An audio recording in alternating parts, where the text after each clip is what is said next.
Present ওয়ার্ল্ডের বিশেষ করে বাংলাদেশের সবচেয়ে আলোচিত এবং সমালোচিত বক্তা ডক্টর মিজানুর রহমান আল আজহারি। আপনারা আজহারি সাহেবকে চেনেন না এমন কেউ নাই। শিশু, কিশোর, যুবক, বৃদ্ধ সকলে তাকে চিনে থাকবেন। আজহারি সাহেব একজন স্কলারশিপ মানুষ, একজন কোরআনের দায়ী ডক্টর মানুষ। তিনি বিদেশ থেকে আল আজহার ইউনিভার্সিটি থেকে লেখাপড়া করেছে, মালাসা থেকে লেখাপড়া করেছে।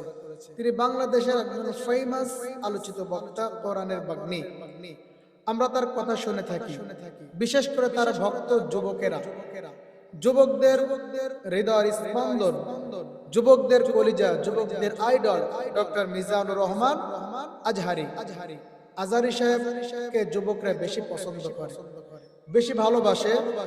তার কারণ আজহারি সাহেব এত সুন্দরভাবে তার বক্তব্য, তার লেকচার উপস্থাপন করেন।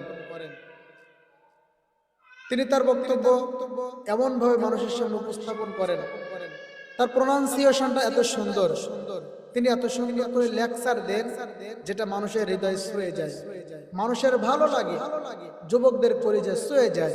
এজন্য যুবকরা তাকে ভালোবাসে।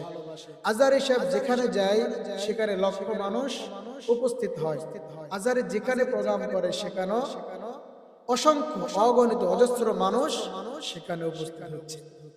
এই যে জনপ্রিয়তার শীর্ষে তিনি উঠেছেন, অনেক মানুষ বলতে চায় যে আজহারি সাহেব এত জনপ্রিয়, তিনি কেন রাজনীতি করেন না, বা তিনি তো কোনো নির্বাচনে আসতে পারেন।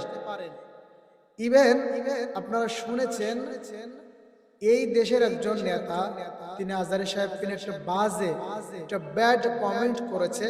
তিনি বলেছে আজহারি মাঝারি টারজারি কি একটা বলেছে, বলে রাজনীতির মাঠে আসে না কেন। তো অনেকেই প্রশ্ন, রাজনীতির মাঠে আসে না কেন?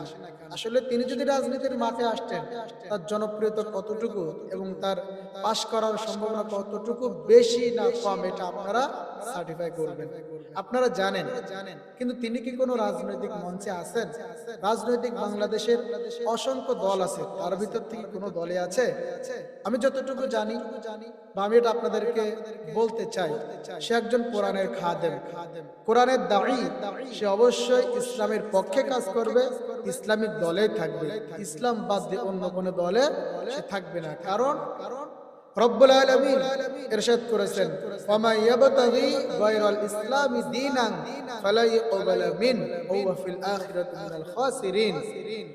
কোন ব্যক্তি বা কোন গোষ্ঠী একটা দল করলো ইসলাম বাদ দিয়ে, আর সেই দলে মানুষদেরকে হায়ার করতে লাগলো, আপনি ইসলাম বাদ দিয়ে ওই দিনটাকে, ওই দলটাকে যদি গ্রহণ করেন, আল্লাহ বলছেন ফালা ইউকবালা মিনহু never ever his deed acceptable to be almighty Allah. সেই দলটা আল্লাহর কাছে গ্রহণ হবে না, আপনার আমল আল্লাহর কাছে গ্রহণ হবে না। এজন্য আজহারি সাহেব একজন স্কলারশিপ মানুষ, একজন আলেম মানুষ, তিনি ইসলামিক দলই করবেন। তবে তিনি একজন দায়ী, একজন স্কলারশিপ মানুষ, তিনি এই বাংলাদেশের রত্ন, এই বাংলাদেশের গৌরব। তিনি কোনো দলের নয়, তিনি কোনো মতের নয়, তিনি সবার, সার্বজনীন, সবার জন্য। অতএব তার কাছ থেকে সবাই মেসেজ নিয়ে তার পথটাকে চলা শুরু করবে, এটাই স্বাভাবিক। কিন্তু স্পেশাল ভাবে তিনি কোনো দলে আছে কি না, এটা আসলে এখনো কেউ জানে না। কারণ আজহারি সাহেবকে এখনো কোনো রাজনৈতিক ভাবে কোনো কিছু দেখা যায় নাই। তবে আমরা বিশ্বাস করি, এটা আমার বিশ্বাস, তিনি অবশ্যই কোন একটা ইসলামিক দলের সাথেই আছেন, মন সাপোর্টেড আছেন, কারণ তিনি একজন আলেম। এজন্য একজন আলেম হিসাবে, মুসলিম হিসাবে ইসলামী দল করা আমাদের জন্য ফরজ।